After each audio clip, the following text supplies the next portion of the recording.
Здравейте! Днес ще ви покажа как направите пухкави хлебчета. Това, което ще ви трябва е 400 г брашно, 250 мл топла вода, 1/2 пакетче мая, 65 г захар, 20 мл олио и 1/2 чайна лъжичка сол. В чиста купа добавете топлата вода, 1 лъжичка захар и маята. Разбъркайте добре и оставете настрани за 10 минути да се активира маята.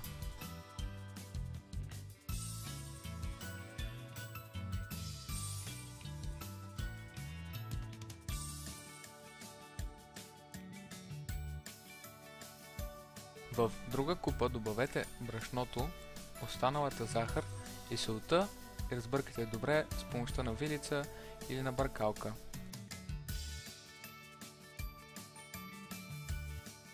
Направете кладенче по средата на брашното и сипете активираната мая по средата и олиото.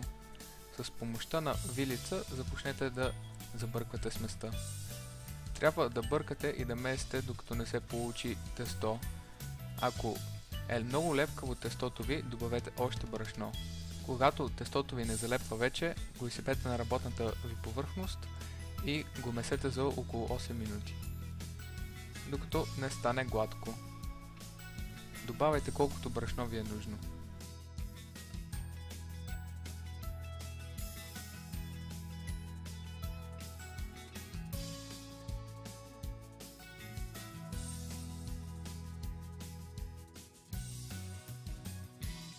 В купичка, която е намазана с малко олио, преместете тестото си и го обвийте с фолио. Оставете го на топло място за 1 час, докато не втаса. Тук идват ролята и още няколко съставки. В отделна купа сипете 650 мл топла вода, 60 г сода бикарбонат и разбъркайте добре с вилица. Оставете настрани. На работната ви повърхност изсипете втасалото тесто и го разделете на 9 до 12 равни части.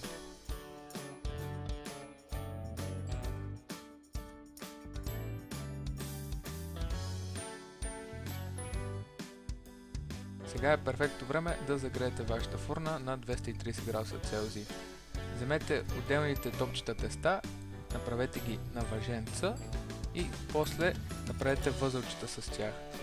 Всяко едно от тях го потопете в содата бикарбонат и го поставете в тева, постлана с хартия за печене.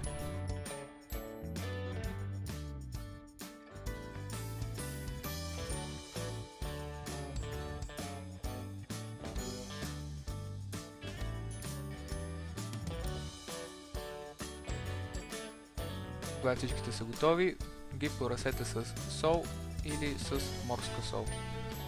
Сложете ги да се пекат за 10 до 12 минути.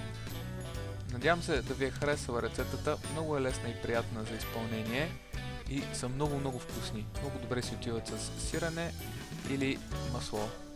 Ако ви е харесало видеото, моля оставете харесване, абонирайте за бъдещи видеа и поставете коментар, ако пробвате рецептата. Чао!